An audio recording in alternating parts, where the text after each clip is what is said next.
Hello, Ken. How are you tonight? I am well. How are you? Excellent, thank you. Good to hear. Good evening. Welcome to Rotor Talk Live, Season 2, Episode 37. We have very special guest tonight, OriginalDobo. Ken is in the house. Billy had some things to take care of. Billy's going to be our very special guest next week. Ken, how are you this evening? I'm doing well. How are you guys all doing? We're doing fantastic. We are also joined tonight by Mr. Ron Braun. Ron Braun, welcome back to the show. Thank you, Bill. It's great to be back. How was the trip back from California? Well, it was a bumpy ride, but we made it. And of course, Marcus Crawford is in the house tonight. Marcus, how are you this evening? Good evening, everybody. Good. All right. Well, we got a lot to talk about. One of the things that I wanted to ask Ken right off the bat, and we'll get into greeting people here in a little bit. Ken, I have just absolutely loved what you're doing on Friday night with your Friday night flights. Can you tell us about that? So yeah, it's basically where anyone can submit footage from wherever they flew. It doesn't matter. And it doesn't matter whether you have a YouTube channel or whatever. I've shortened it down to 30 seconds. And I basically put together like one large montage, and then I have, like a splash screen going with everybody's name of the flight, what they flew, where they flew. If they have a YouTube channel, that's in the splash screen as well. And then also in the description, I have everybody's, social media tags, wherever they want people to sort of follow them for, their flights or their take or perspectives, that's there. So I've gotten a lot of submissions this week. I've probably over 55 submissions this week. Wow. I haven't even gotten a chance to download all the footage. And at this point, I'm just sort of doing it randomly because there's just so many emails to go through and sift through. That's tremendous. That really is. Ron, Marcus, have you guys had a chance to watch Ken's special Friday night flights where videos are submitted by other users? You guys have a chance to see that? I have not. I saw a Friday night show he did like before he started the Friday night videos, but I haven't got a chance to tune into the Friday night shows yet. Yeah, you guys need to watch those. That's absolutely fantastic. I mean, that was a great idea. One of the other things that I wanted to talk about tonight with Ken, and I know this has just come up recently, is there was another video out on Skydio. And apparently from what we saw, there was a gentleman that had a remote controller, and this was, Hey Kestelou had that on the other day. What are your thoughts on that, Ken? Do you think Skydio is going to be a viable option for people? I mean, if they are, they're definitely going to have to come down in price because their last unit that they shipped was $2,800. Yeah. And there was no physical controller. It followed you. It had a very GoPro-like camera. Not that that's a bad thing. Some people like that, but it was really expensive for what it was. And it was sort of a niche. Like you got to have to want something to follow you, I guess. But it's definitely got to come way down in price if it wants to compete. Ron and Marcus, what do you guys think? Well, I'll tell you, I agree with just absolutely everything Ken just said. The price point has got to be, if it's a full function, full featured drone, 4K, 60 frames, etc., maybe a little obstacle avoidance, so forth. It's got to be, between that $1,000 and probably $1,500 mark to be viable. And there's absolutely no question it's got to have a controller. Yeah. But on top of that, I guess what I would say is I would love to see a top quality competitor to DJI. So I wish them the best.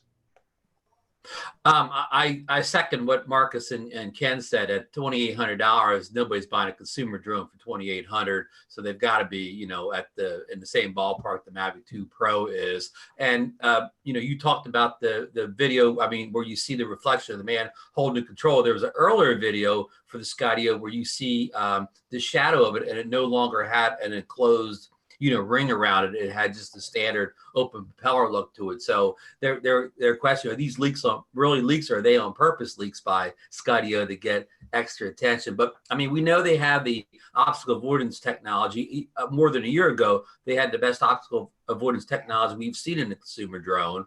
And obviously they had the battery life, and like, Ken said, the camera's more of a GoPro style or whatever, but that's probably an easy fix too. So I definitely think that there's a place in the marketplace, for a DJI a Mavic 2 Pro or a Zoom competitor. So Bill, what do you think of it all? Yeah, that's kind of where I'm coming from. Ken was right when he said, about the price. That price last year was crazy for that, and I think that turned off a lot of people. And I think also too, when it comes down to it, and I think we'd probably be in consensus in saying, we want to have something to be able to control it, and we want to have a controller. And I think those things are key. I mean, it's sparking some interest, that's for sure. Some people are talking about it. And, while we're on this subject, and I know Ken did a video on this, and I wanted to ask Ken about this. Yuneec is going down in the alphabet, like you said, Ken. They're going from Q to G. What are your thoughts about what you've seen about that so far, about the Mantis G?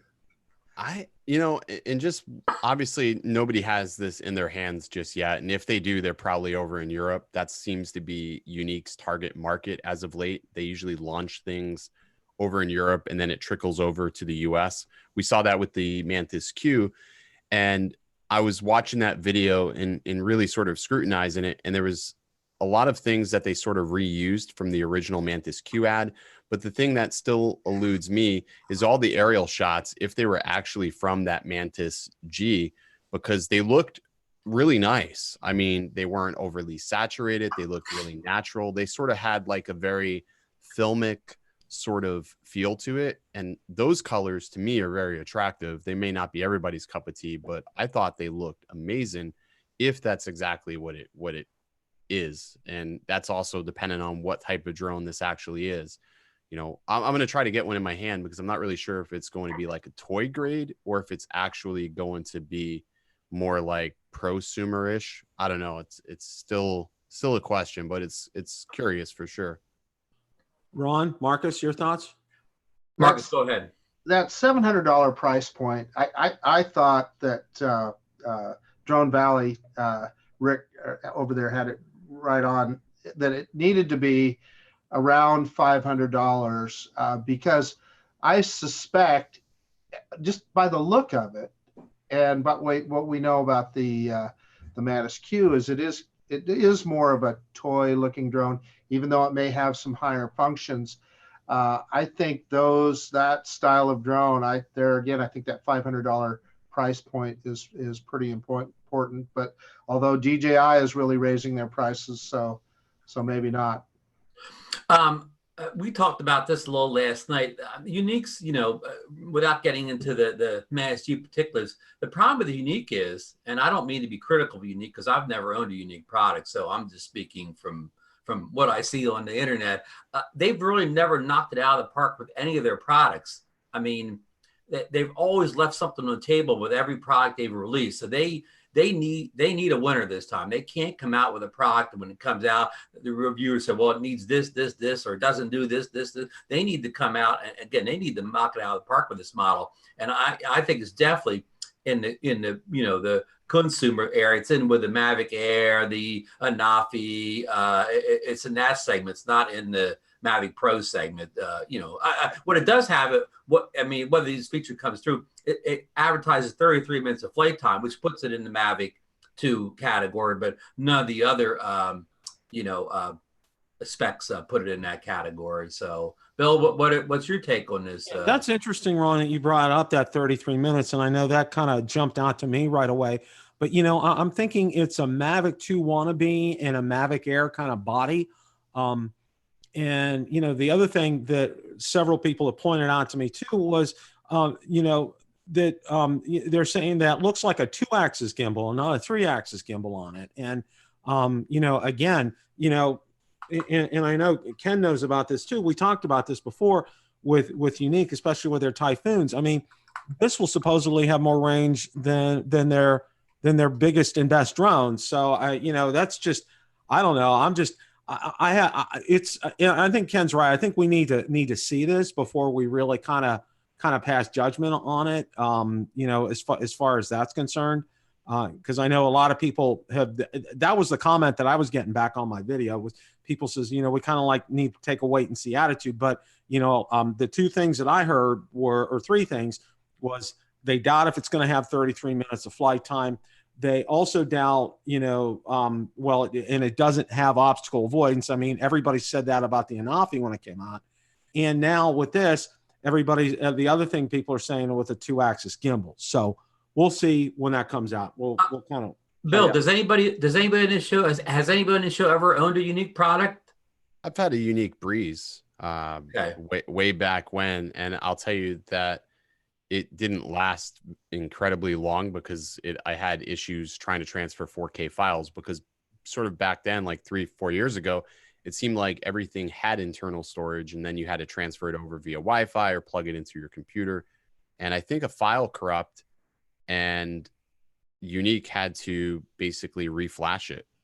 And I don't know, that was the end of that. And that was the first and only time. But one of the big things that Yuneec needs to do too is provide smart batteries for their drones. One of the biggest comment that I've seen was, does it have smart batteries? I know it has a 2-axis gimbal on this one, but Yuneec has notoriously not included self-discharging batteries or batteries that are capable of maintaining themselves over a long duration. So like with the Typhoon H and the Typhoons, after a period of time, these LiPo batteries, they have bad cells, they have damage. And all those stories we used to hear of like Typhoons falling out of the sky, that was because of batteries that weren't properly maintained. You got to treat them like you treat FPV batteries in that sense.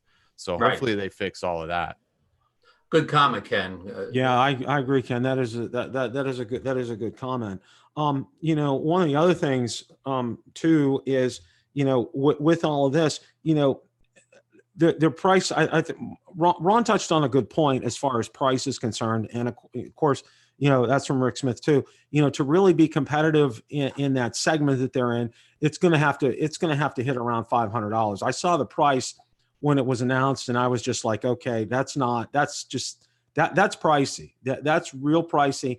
And that's asking people to take a step and to take a leap of faith. I mean, that's kind of the way it is with Yuneec right now. So, I mean, that's kind of where we're at with all of that. Ken, your business, I have to say something. I am absolutely amazed at the work you do and everything that you do. Why don't you tell us a little bit about, your business, what you do, and that it's more than just drones when you're shooting real estate? Yeah. So, how long has this been now? So last year, we're coming up on a year in October since I've had the 107 license.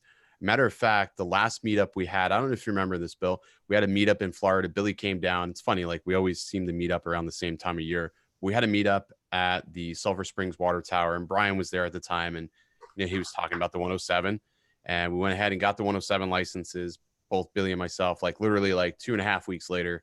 And, I started this company called Apex Aerial Imaging. And at the time, the goal was to just offer aerial services. And I probably sat around from the end of October, once I had the license, till probably just a little bit before December, and didn't get squat for business, like nothing. Nobody was even giving me a shot. And I think it was a realtor. I gave a business card out to a realtor, and she said to me, she goes, "Do you do interior photos as well?" And I said, "Yeah, I do interior photos and video." And at the time, I had no freaking idea how to even do interior photo or videos, but I was just like, yeah, I do that. And I did a couple of gigs for her, and they were horrendous, but she loved them, and I was not happy with any of them.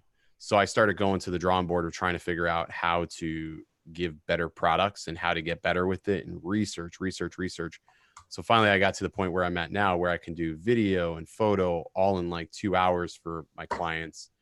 And so sort of that's like what I'm known for right now in, the Tampa market, is video and photo. Like if you buy a package with me, you're going to get listing video, you're going to get photos. And so far it's been pretty good. I mean, there hasn't been a week where I haven't had, at least 3 or 4 clients, which is more than enough to keep me busy at least. So, hey, Ken, with that, I know you use the Evo a lot because it gets, the color palette on that is just insane. I mean, that's my favorite thing about the Evo. But you also use the Mavic 2, and do you also use the Phantom 4 too? I used the Phantom 4. It was funny. I had a shoot. It was $1 million listing we were doing. And I said to myself, well, I want 4K 60, but I also want to have, the resolution and everything of the 1-inch sensor. So I brought the Phantom with me, and I started flying that. And I was like, it just is a little bit more loose. If you're so used to flying a Mavic, you have a lot more precision, or even the Evo has a lot more precision than the Phantom. And the other thing was the ISO for D-Log is at 500 on the P4, which drives me nuts, which means I have to use ND filters and all this crap to just try to get a good image. So I really do lean towards the Mavic 2 Pro heavily when I'm doing photos, because it's so convenient. I can get it up in the air. I don't feel like I'm bothering people. Like, people don't hear it. You take the P4 out and you're gonna have people asking you, what are you doing? The Mavic 2 Pro is very unobtrusive. Nobody really bothers me or hassles me. And when I can't get that up in the air for restriction reasons or whatever, I'll use the Evo. And I'm basically talking about having to go through the unlock process. I still get all my waivers, but it's just easier after I've already, got my authorization through Kitty Hawk, not to have to unlock the drone. So then the Evo comes into play, when it comes down to that. Marcus and Ron, have you guys seen any of Ken's videos from real estate at all? Oh yeah, they're phenomenal. Yeah. Yeah, they're really good. So congratulations, Ken. Thanks, man. Yeah, I really enjoy those videos. I love the one where you use the Insta360, in the house to film the rooms and whatever, and put it all together in, I forget the name of the software. I thought that was amazing. Those colors come out, and every time I look at them, I'm just like, wow. I see, Ken, you really got to find your niche with this. So is this you're going to be your full-time gig next year? I'm hoping. I mean, there's some things that may potentially, derail that for a little bit, but we'll see how it goes. As of right now, yeah. I mean, providing, the real estate market doesn't, drop out. I mean, can't really control that, but yeah, I think this will probably be something I could be doing full time. Trying to work my way into weddings next. I think that's where there's a lot of bread and butter there. Wedding videos are really huge down here in Florida in the cooler months. Springtime's huge. That should be good. Getting back to the Mavic 2, absolutely had a blast when we went over to the Skyway Bridge to fly. That was just that was a blast. And I think one of the things we really didn't talk a lot about or advertise a lot was that dead grouper on the Oh man. Oh my gosh. That Goliath grouper was huge, and it stunk so bad. So bad. Luckily, I mean, the wind was blowing towards the bridge, and we we couldn't smell it from where we were, but it was sort of hard to not. But if anything came from that, it kept people away from where we were. Yeah, that's true. They're like, oh, there's a dead fish. It was sort of like, people repellent. There were people, it sort of worked. Going on doing parasailing over to the right of us, and Ken saw that, and I was just like, because I was gonna start flying on down there, so I said, let's bring that back. We don't want to go down there. And I started taking off in that direction, and the trees, you couldn't see above the trees for a minute. And as soon as I came up over the tree, I saw a parasailer. I'm like, holy crap! So I just flew as high as I could to get up over him. Well, one of the other things we found out too, Ken was trying to get his battery back in the Mavic 2, and it wasn't fitting in. And I was like, I think that's swollen. And it's just like, holy crap. Have you? Yeah. So what's going on with that, Ken? So last week, I think it was last Monday, I finally sent the batteries. DJI reached out to me on Twitter, and they said, hey, that's, not really normal to have 2 batteries back to back. They looked at the flights, and I thought I had many more charges on these, but I forgot throughout the year, I've cycled through probably a dozen batteries just between sending batteries back in and back and forth between DroneWorks and myself, that my batteries that I had that were swollen, one had 25 flights on it. The other one had 35 or 37 flights, somewhere in there. But if you think about that, over a course of a year, you've drained a battery fully and you've charged it back to full 37 times. I know it doesn't sound like a lot, but I fly typically about 5 days a week. So that's a lot, but still they shouldn't have swollen that quickly and that immensely. And during heat, it's even worse. And what was happening was it was actually starting to declip, and I would get a warning and it would say, please check battery connection. Battery is loose. I'm like, what? Wow. So that's sort of scary. Oh yeah. So DJI is going to take care of those for you?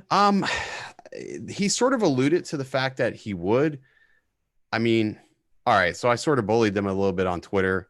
Not like intentionally, but sort of like, messing with them. And I guess they sort of took it as, well, what the heck? They thought, they were like, well, this is definitely not normal. So I think they will. Unfortunately, it's coming at a bad time because I need the batteries now. Luckily, going up to Philly on Friday, Billy's got enough batteries to power the whole Northeast. So I should be okay. I should be okay. Well, that's good. I mean, that's one of the things, that whole thing about that, when I saw that, I was just like, holy crap. I said, I didn't even think of it. Yeah. Like you saw it when it came and you were trying to put it back. I'm like, wow. I'm glad you didn't take off with that in there. Well, I'm glad you caught it, because then that's, it had me pause and look at the other ones, because I had 3 of them on me, and out of the 3, only 1 wasn't swollen. I thought they were supposed to last for like more than 100 charge cycles. You would think that, but and the same thing goes, I was dealing with this gimbal issue over the weekend.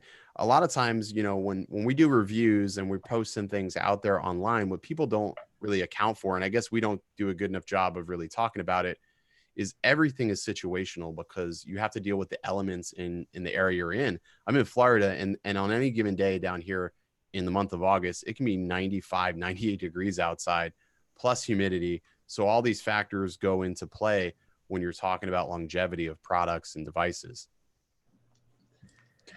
But still, I would think it would be able to handle or withstand that type of heat. Well, let's say, so it's $135 a battery, or excuse me, $159 a battery. So if you only get 39 flights, that means it costs you $4.54 each flight.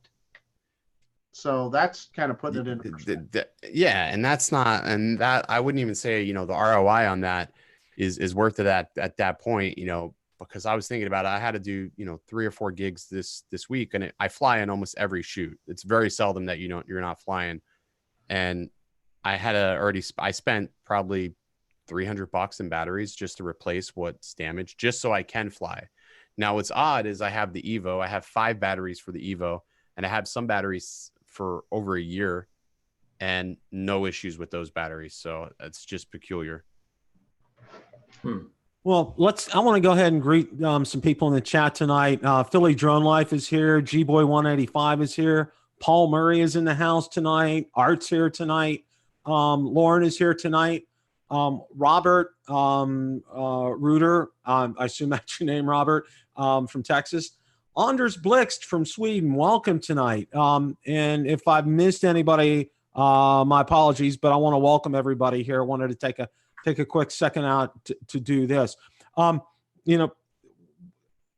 DJI has a conference coming up at the end of the month, and I think it's out in Los Angeles, their Airworks conference. And, it's going to be real interesting because, this is definitely something that is with a commercial type of theme and background and everything.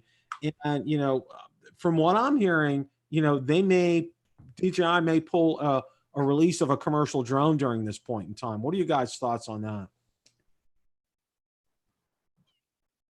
I haven't heard anything commercially being announced, but it wouldn't surprise me. I mean, that's sort of their premier keynote. But But especially commercial. Yeah. Yeah. And DJI is always the type of manufacturer, much like Apple, they don't release, new products at public events where other manufacturers are usually at, because I know commercial UAV is going to be going on, end of October. So, I mean, there's going to be some new units being announced there, no doubt. I mean, there's usually always new commercial products coming through. There's always a need for it there. Yeah, that's that's one thing too. And this is open for everybody. Did you guys see Brian Singleton's video today? That was classic. That was awesome. The tin hat special. Yes, the tin hat special. What do you guys think of his video?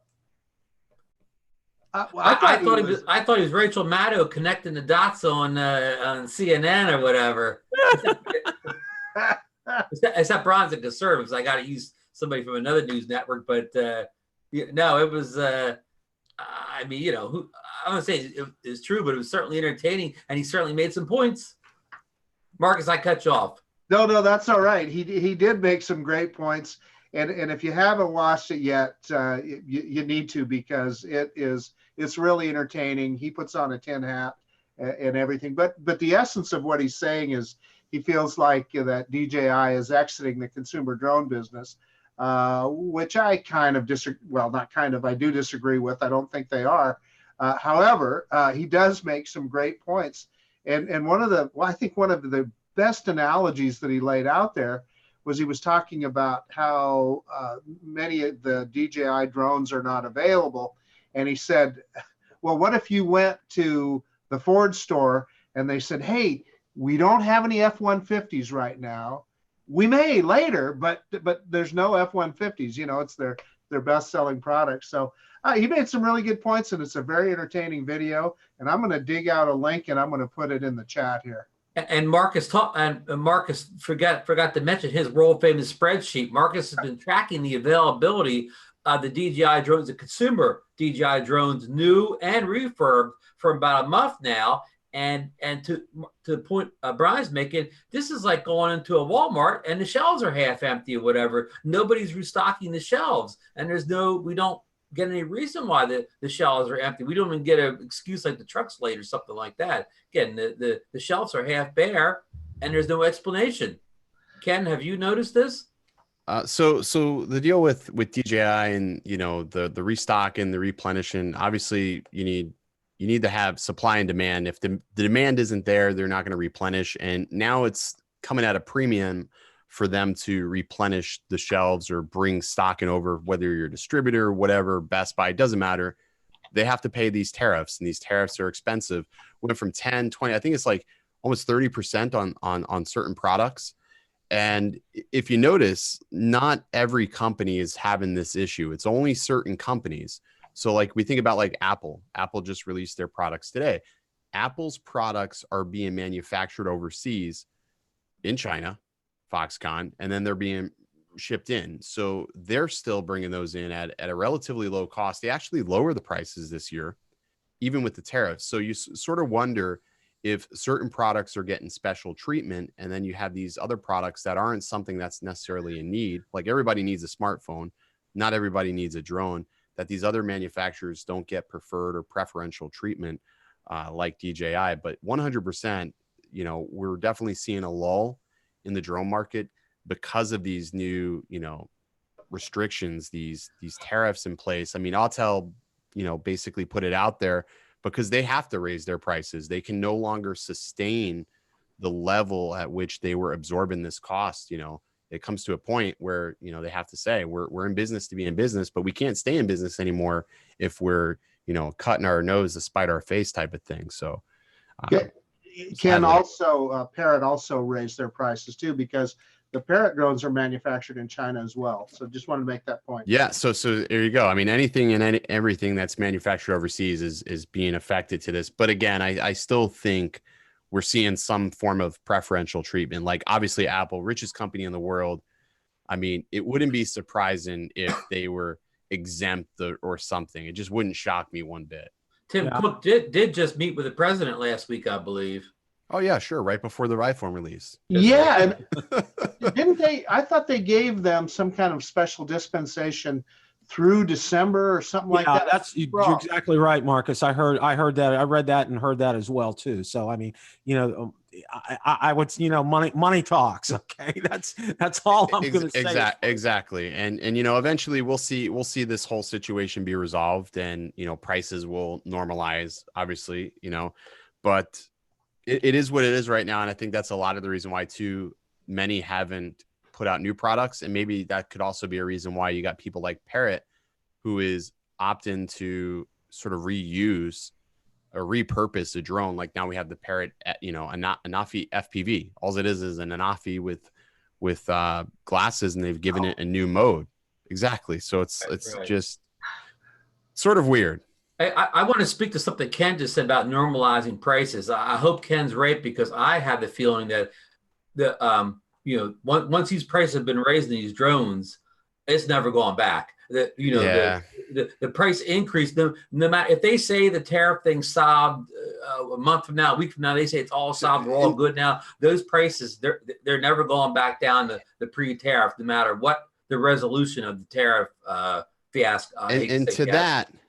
And to that, that's why, in one of my videos, I was talking about the tariffs, and somebody said, well, you can't claim the sky is falling and tell people to go buy a drone if they don't have one, because the price is going to come back down.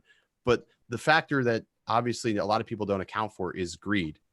And you've got companies that like DJI who have been hit, taken a, for lack of better words, a swift kick in the dick over the course of a couple of months internally. And then you raise the prices. So, they could essentially use that as a way to normalize their bankroll. And sometimes you got to give companies like that a gut check and just go with the competitor, or hope a competitor emerges that can do it better or just as good. I would take just as good at this point. Like maybe Skydio? Yeah, I'd be totally okay with Skydio, or even if Parrot said, hey, we've got this whole other drone, I'm willing to give them a go again. Anybody, hell, even Yuneec at this point. One of the things that I hear a lot from people over in the Europe and UK, that a lot of the comments, number one, now you're finally paying what we're paying. And the other one is, as far as not seeing any drones are concerned, one of the things that they're saying is, the rules for drones it's a very fluid situation over in Europe and the European Union. And that's why they said DJI have not come out with drones yet. But, and we all know that they're going to have their AirSense is supposed to be on every drone over 250 grams in 2020. That's what DJI says.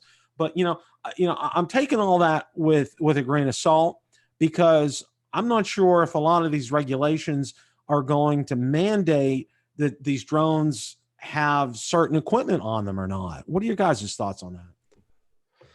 I mean, if they require ADS, was it ADS-B, I believe, like the receivers. I mean, I don't know. There's nothing that's really stating that it has to be required yet. I mean, the FAA has sort of got to draw like a hard line in the sand with the manufacturers and, stipulate that. I mean, it'd be great to see units ship with that, but I don't think that's a reason why we're not seeing these new products. I mean, they can implement that multiple ways, but I don't think that's the reason why. I mean, obviously, restrictions have become tighter here in the US, and you look at it across the world, which is sort of sad because there's really been no reason why they've been tightened. Totally. Maybe they're doing it, preventively, to try to think, forecast for the future, but it's sort of asinine.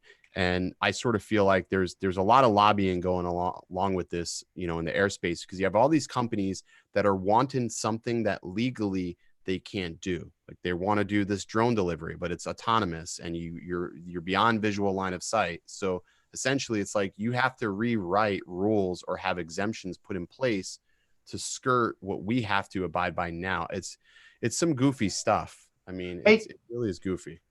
I just was thinking about that today, Ken, exactly what you're talking about how the regulations are increasing. I got to thinking about, okay, who has a stake in not wanting aerial drone video to be done by somebody like you, right? If you owned, think about this, if you owned a helicopter company and one of your big deals was getting stabilized aerial video for people, and now all of a sudden you have somebody that can throw up an Inspire and get just as good a quality aerial shot as what they used to do with a helicopter. And then the same thing in the agricultural field. You know, those farmers used to hire aeronautical companies to go out and do the kind of things that people are doing with drones now. So I kind of wonder if that isn't part of why you see a little pressure on the drone industry too. I don't necessarily know if it would be like, you know, choppers or things of that nature, because, you know, there's definitely still a demand. I mean, you look at New York City's airspace, or when I was in Seattle, you look up at the airspace there, and it's probably one of the most cluttered airspaces around the country, you know, for a localized state. I mean, everything, there's seaplanes, there's choppers flying across, you know, Puget Sound. I mean, there's islands where people are flying their private planes in and out of. So for me, I would say, you know, if I was, you know, somebody who produced, like, let's say Bell or a Sikorsky that was producing, you know, choppers that were to be sold, I wouldn't really worry about, you know, us. I mean, if anything, they should develop and angle their technology to become more future proof.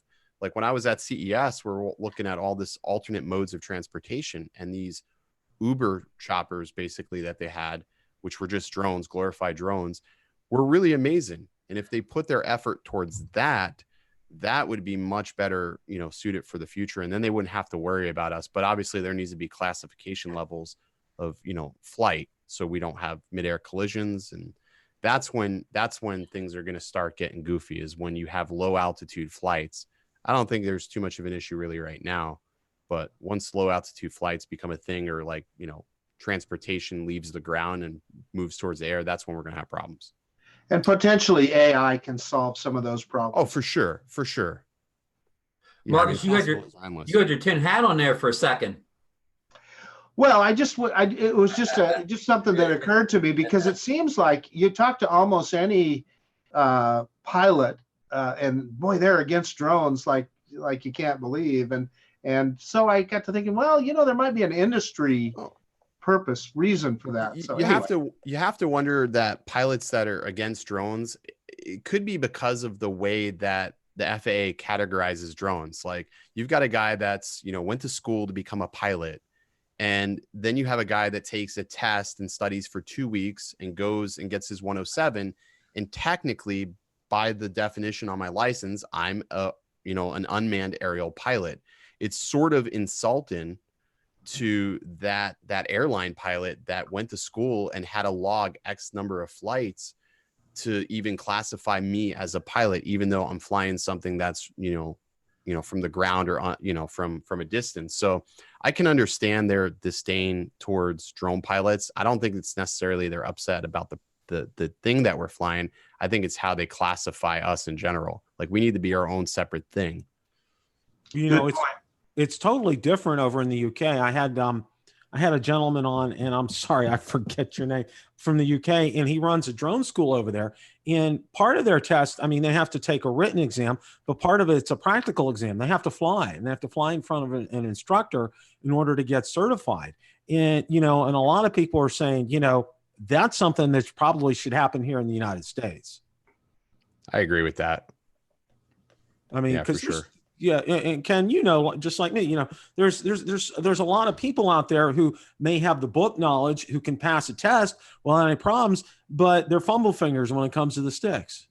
Yeah, and there's a lot that's on that 107 test that doesn't apply whatsoever to a drone. I mean, Billy's probably said it more than myself about that, and it's something he's really passionate about, is that they need to revise the 107. It needs to become much more relevant for a UAV. Well, you know, I talked to a private pilot about that, Ken, and he told me, he said most, if not all, those questions you'll find on a private pilot's exam. And Billy is right. I mean, think about this. It's $150 every 2 years. I mean, that's a cash grab from the FAA as far as making money is concerned. And let me give you guys an example. You know, I have my ham radio license. I'm an amateur extra. And you know how long my license is good for?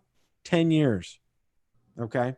And to renew it, I just have to go online to be able to do it. I got to pass like maybe 5 questions, which are pretty cut and dry.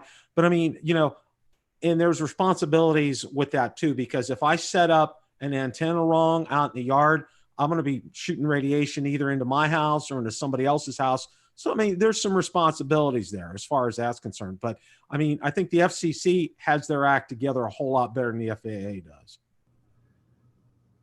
I agree. Good comment, Bill. Well, it could be with regard to drones is that we know that the regulations are, because it's an industry that's in its relative infancy, regulations will evolve and change. So, and rules. So that might be some thinking behind that 2-year rotation. Just a thought. Well, I'm thinking they're going to do that. It was good bringing up when I think Ken brought up about Apple and everything, and I think that's one of the things I want to talk a little bit about here. Obviously, the big event today out in California. We're glad Ron made it back in time from it. I'm sure he probably had dinner with Mr. Cook and company. But anyway, I picked the tab up. Chick-fil-A. Spare no expense. No, none. And we talked a little bit about this as well too. It's no secret, and I know Rick Smith even did a video on this, that Apple products work better with the DJI Go 4 app and with DJI products in general. And I want to spend a few minutes talking about that because I know Rick actually got into it and he started talking about the code. And I'm like, okay, Rick, in that video, I'm like, okay, I used to be a programmer, but that was a long time ago in a galaxy far away. So, I want to get your guys' thoughts as far as compatibility first. It really seems to me, and I know, when I'm out there, when I'm using my Phantom 4 without the smart controller, I'm using my iPad Mini 4. I mean, there's nothing like it. I mean, it's exactly what I need. What your guys' thoughts are as far as using Apple products with DJI? Well, Bill, I'm always been an iOS guy. I did have an Android tablet at one point, and I could use it well with a DJI Go 3, but once 4 hit, it no longer worked. But otherwise, I've always used an iPhone or an iPad Mini. But we all know that one of the reasons why iOS works better is because, the drone makers, they only have to program for, like one device. There's a million different people making Android devices. Only one company makes the iPhone. So it's easier. They can't test every single one of those Android phones, hundreds on the market, and see if they all work with the drone in a reasonable amount of time. So that's one of the reasons. And I'm going to throw this as an extension of this thing. Were you aware today that Apple's new iPhone Pro will have 1,200 nits, Bill? Yes, I was. It will be brighter than the smart controller now. Yes, Marcus told us that, and I'm like 1,200 at its peak, though, not sustained. So it'll be 800 sustained, 1,200 peak. Okay. So, well, the smart controller, what's this sustained? Is it the sustained is 1,000 sustained? Okay, but it can peak higher. I've never. I mean, I imagine it's possible, but it's an LCD screen. So you got to think the LCDs are going to interact differently than an AMOLED. Right. The diffusion is entirely different through that. So I don't know if you'd get the same, residual experience. So I won't have to throw my smart controller on eBay and go back to the iPhone. No, and thanks for that news. Here's the thing with the smart controller, and like we're talking about, iOS and DJI products. The smart controller and even my Phantom 4 Pro Advanced, that is all Android. And that is probably the best experience I've had with DJI Go 4 because DJI knows exactly what that hardware is. So when those SDKs are released, they have their own set SDK and they're catering to that particular controller and product. They know the quirks, they know its strengths, they know its weaknesses. When you're dealing with Samsung and Huawei and all these other manufacturers, and I don't think there's quite as many manufacturers as there once was. I think many of them have been, absorbed at this point. But in any regards, you're dealing with countless amounts of different hardware. And Android is sort of like a chameleon operating system in which that it's programmed to adapt to different screens, different refresh rates, different hardware, RAM, CPUs, GPUs. So it's designed to work with it all. And, you know, the SDK is definitely different between applications, but I've had no problem with the smart controller at all. It's been completely flawless, knock on wood. Now that I say that, something will happen. But it's been a great experience, and that's what you would want out of a product. But the downside to that is you have to spend $749 to get the best possible Android experience. That's sort of the downside. And it only works with 2 devices. Hudson ran into that with Apple when they were developing the Zino. People with Android phones had a heck of a time, and obviously with Apple they just had to develop one app for that. And I felt sorry for anybody that tried to fly that drone with Android, because they struggled. Now with Autel, they're the exact opposite. They've had a great experience with Android, and primarily that's because when they first started developing it, Apple wouldn't push their updates through. So they kept putting them in an endless cycle of review. That was the delay with the iOS application when the Evo was first launching, because they were making the migration from, okay, we don't want, you know, the X-Star app anymore. We want to move over to Autel Explorer. And what an ordeal that was. But the Android experience, that has been flawless on that device. So it's hit or miss. It depends on the development and, you know, where their developers are prioritizing, I guess, bug fixes essentially. There's a comment from 123 Demand, and he's already sent me an email. Bill, tell people that wanted to use 2 pair of DJI goggles at the same time with a Mavic 2 that they don't make the same mistake I made buying them, because they won't work like they did with the Mavic Pro. That was real interesting. He had sent me an email on that as well, and I think that's a good point bringing up, because you on the Mavic Pro you used to be able to use 2 pair of DJI goggles on a problem, but with the Mavic 2 you can't do that. So you know, and he apparently, I think he pinged DJI on that, and they said it's probably like a low priority kind of a thing, and they're probably not going to do anything about that. Interesting. Yeah, that was just something that I thought. Okay, well, you know, I pretty much know what the answer is going to be from you gentlemen, but you know, we'll start with Ken, and I know Ken, you're getting a new iPhone. What model are you going to get? I'm going to go with the 11 Pro. Okay. Yeah, definitely going to go with the 11 Pro. I'm probably going to go with the green one, just because it looks, you know, it looks interesting. It's not quite black, but not quite green, but it looks good. Marcus.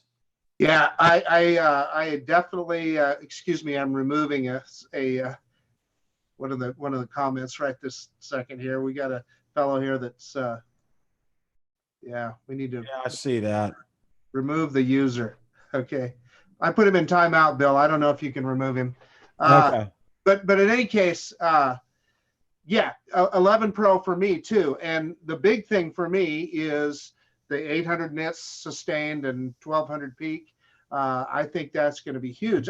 I was using my iPad mini previously. I got the iPhone XS, and I just started using it almost exclusively when I fly, because it's kind of just the right size.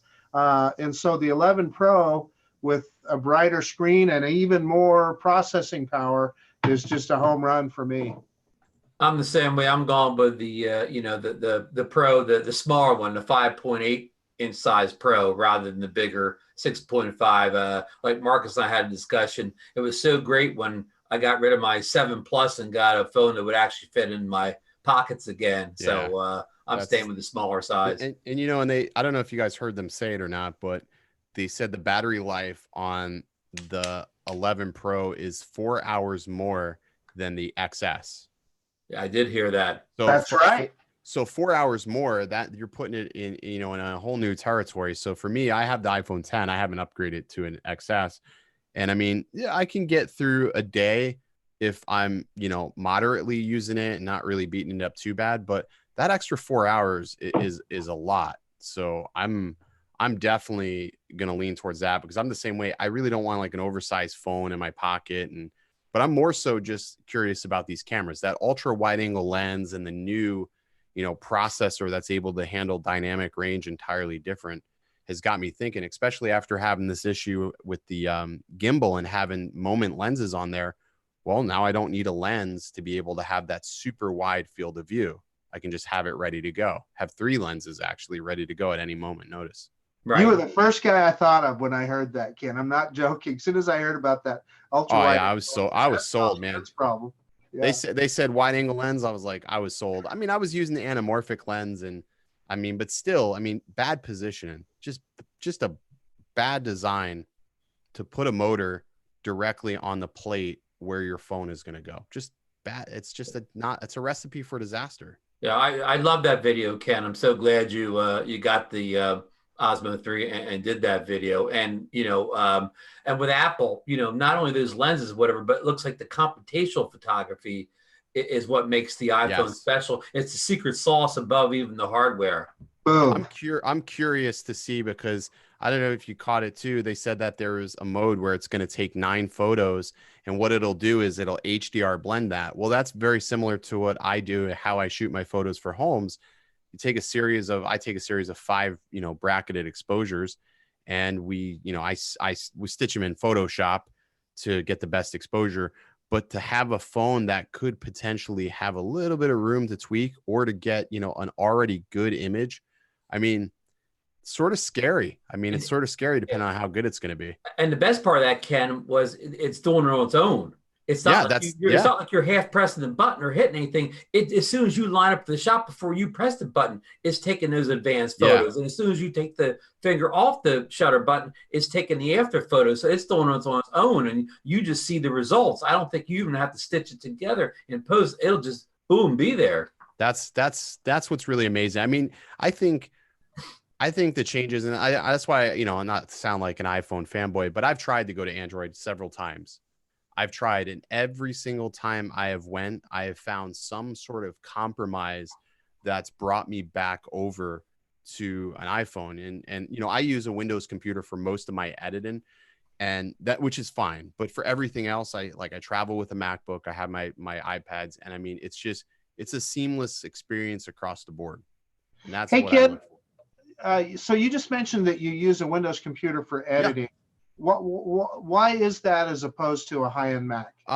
Because a lot of times, like with what I'm doing, I need like raw horsepower, and I'm not a Final Cut Pro editor, and I've never really liked Final Cut Pro. I've tried it. It's definitely faster. You can export video crazy fast, but I don't really care about exporting fast. I care about the process of actually editing the video I'm working on. So I don't care if it rendered all night, doesn't matter to me.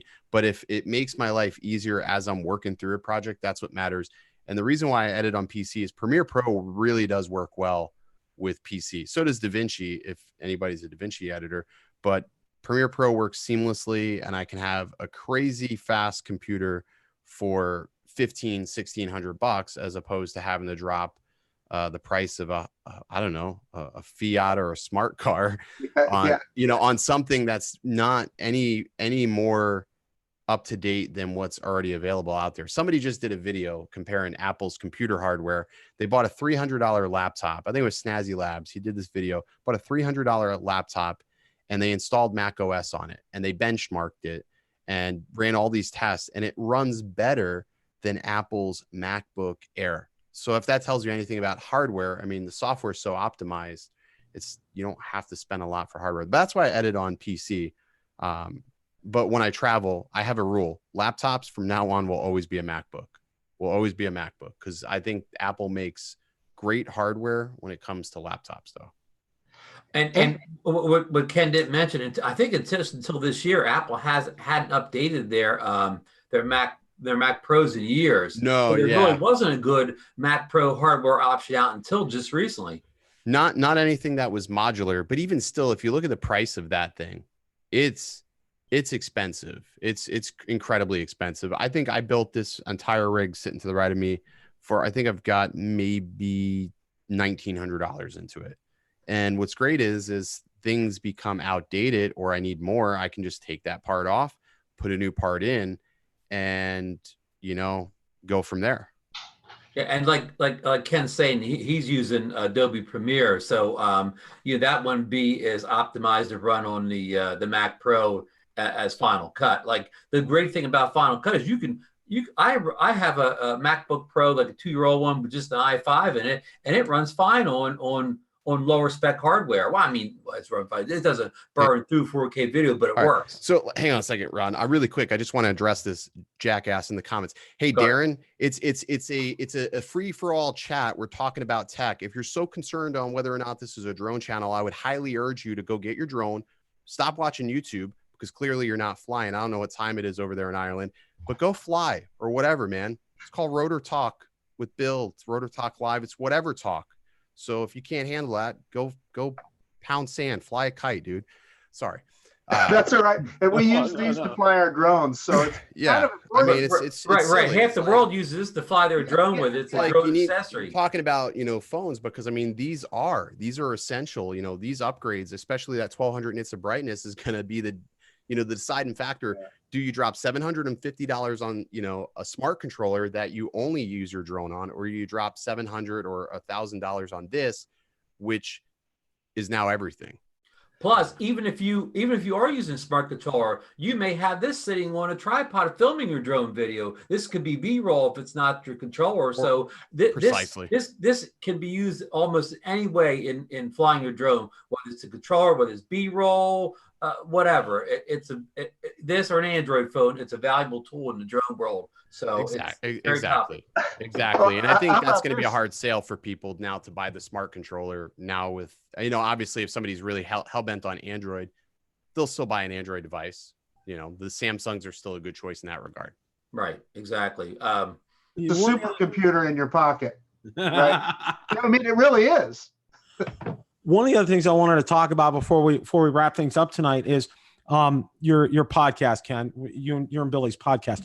Absolutely love what you guys do. I think that's just and I know you said you've talked to me about this, and it's so much easier for you guys just to do the audio part of it, and you're able to crank more on. Why don't you tell us a little bit about that? So we took a massive break from when we had we were the Overcast podcast for a long time. We started off with that, and we had this idea, okay, we'll do video style, and I guess we put too much thought into doing the video, and we were traveling back and forth. Like, what nobody realizes, like, I would fly to Philly, Billy would come down to Florida, and we were spending a lot of money flying back and forth. Not that it was a bad thing, because it was fun, but it also meant that we couldn't be relevant with our topics. So by the time we had drone news, it may have been already, happened or old. And one of the key episodes that sticks out in my mind was the Gatwick episodes. When that whole, thing went down at the airport, we had talked about it 2 days before, but the podcast wasn't set to release for another 4 days. So by the time it released, that was already old news, and everything we had said in that podcast was irrelevant. So it made doing these episodes much harder. And obviously with Billy doing the primary portion of the editing, it was tough on him. So now the way we have it is, we basically call each other on the phone. We keep our AirPods in. We have our recorders open, and we sit there and shoot the entire episode. We do 3 a week. This week we haven't done any because obviously he's moving, and we're going to be together on Friday. So we'll probably shoot one then and just take a breather, but we can crank out 3 a week. Everything is current. We're shooting them as they're happening, which is phenomenal. So it goes Monday, Wednesday, Friday is the set schedule in which we're launching these episodes. And we're going for much longer now because video is not an element. We can go for 45 minutes to an hour, and it's not a big deal. And that was the ultimate, kicker.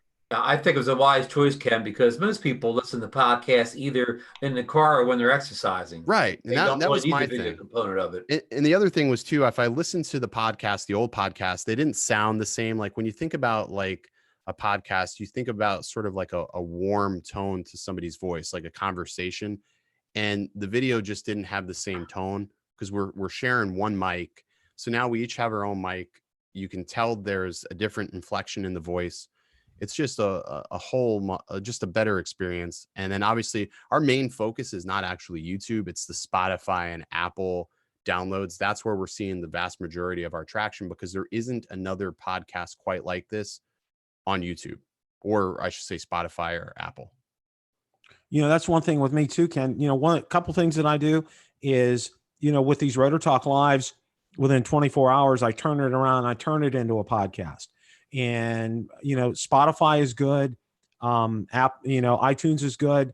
Also Google Play is good, but then I go ahead and I'm putting it out on the other channel, the limited edition channel, and people are picking it up. Like you said, I'm getting a lot of traction. Actually, Podbean is where I'm getting like my most traction.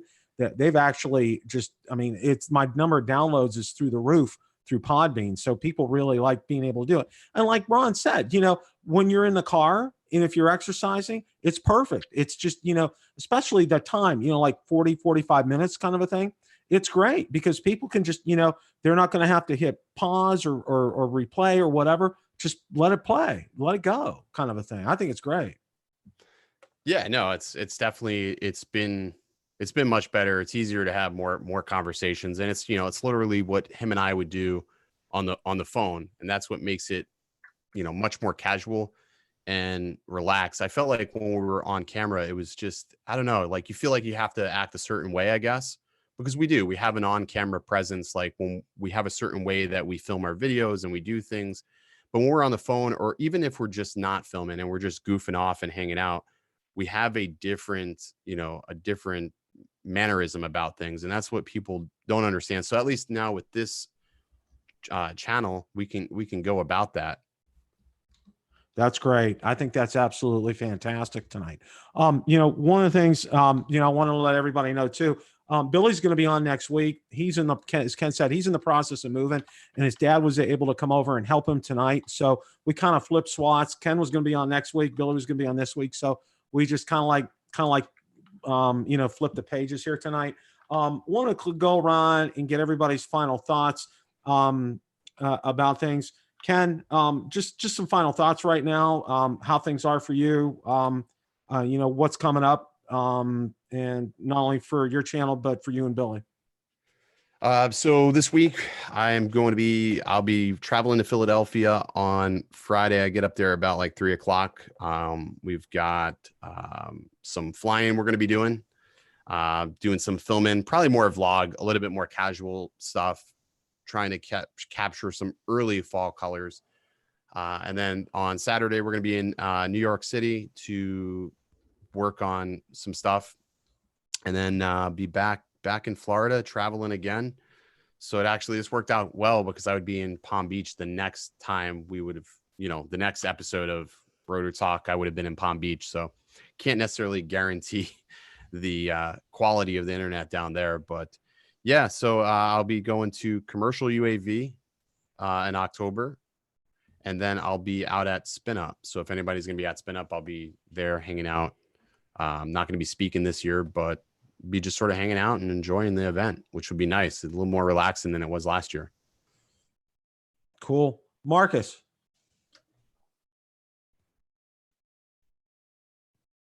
Pardon me, I was muted there. I'm sorry, guys. Was that did Sarah come in and hit the mute button? She actually did walk in, and that's why I muted it. Dinner's almost ready, Marcus. Yeah, and that's it. She brought me some fried chicken. So anyway, it's just off to the side here. Anyway, Spin Up. Wow, this will be my first year at Spin Up, and I'm really looking forward to it. And Ken, I'm looking for some tips on, there must be some cool stuff to do in Austin in the meantime too. Never been to Austin either. Yeah, it's a cool town. I guess their slogan is "Stay Weird."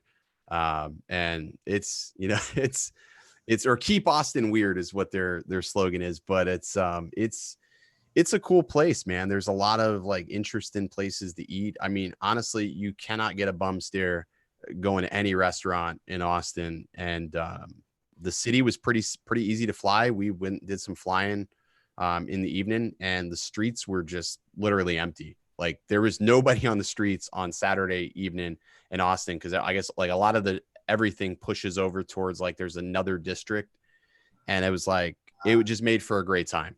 It just made for a great time. So we'll definitely be doing that. Looking forward to it. Yeah, it's gonna be super fun. Ron. Just that I'm, excited about the Apple announcements today. I'm like Ken, I have the original 10, so I'm due for my update this time. So be getting that. And they announced an iPad, not a Pro, just a regular iPad, and it was like really well priced. So that should be a good item. But what I want to say is, they'll be updating iOS on the phone and the tablet. And I've been running the tablet OS for a while now in beta, and it's really good. I like the fact that you can even added video in the Photos app now, as well as just still images before. So that's going to be a real treat when that comes out. You know what I liked is that they changed the time for the pre-orders this year. So now it's 8. It's if you're on the East Coast, it's 8 a.m. You don't have to like stay up crazy late or wake up crazy early to order your phone. Right, and then be stuck with the color you don't want. Exactly. Which I mean, I've got a backup in mind. I think I'm going to go space gray if the green is out. Can't go wrong with space gray. Exactly. And I'm also excited for Spin Up. I'll be going to Marcus, and I'll be flying in the Zeno corporate jet, and looking forward to meeting Ken at Spin Up, and maybe get him to sign my Mavic Pro or something like that. So it'll be a great time. And I'm sorry to hear that Bill can't make it this year. We are looking forward to getting back together with him again, but I guess I'll have to go to Florida again this winter, and Bill and I have to take over Reddington Beach again. Well, I'm still looking into it, Ron. I still got some options I'm going to explore. Hope. So there's still a little bit of hope out there. So we're gonna check into that. First of all, I want to thank Ken for coming in last minute tonight and flipping slots tonight. I know we greatly appreciate it, and I think I speak for not only Ron and Marcus, but for everyone in the chat. It's always great to have you in the house, Ken. And these guys don't know what they're missing, and they'll find out when they get a chance to hang with you at Spin Up and fly with you. Because I'll tell you what, that's one of the funnest things that I've done since I've owned a drone is flying with Ken. Anytime I've been around him, and Billy too, when I had the chance to fly with Billy, just these guys are fantastic. So spend some time with them at Spin Up. That's one thing I can most definitely tell you. That is coming up. It is October 19th. It is in Austin, Texas. There'll be a link in the description. Please, every time the calendar goes up, the price goes up for Spin Up. So, it's a great deal. There's going to be some great speakers there. In addition, Barry Markowitz is going to be there. He's a photojournalist from Hawaii and American Samoa, and he's going to be one of the speakers there too. You guys are going to be he's going to be fantastic. You guys will really enjoy him tonight. And I want to thank everybody in the chat for a fantastic chat tonight. You guys were great. Really appreciate that. We have a lot of great things coming up. I got a Saturday show that we're going to start up, and I haven't decided. I think we may hold off on that until October. I'm trying to work out the format of all that, but we're going to have some fun on that. It's going to kind of be a late night kind of a thing. We'll have guests on. It'll be put your feet up on the desk and kick back and relax and have a good time kind of show. So that's what we're planning on doing with all of that. So get your Apple orders in while you can. Hit the buy button. Hit that buy button, like as Marcus says, as far as that's concerned. So, well, again, I want to thank everybody for showing up tonight, for the great chat. Don't forget to hit the like button on the way out. And as always, it's a great day to fly. Take care, everybody. Good night. Take care.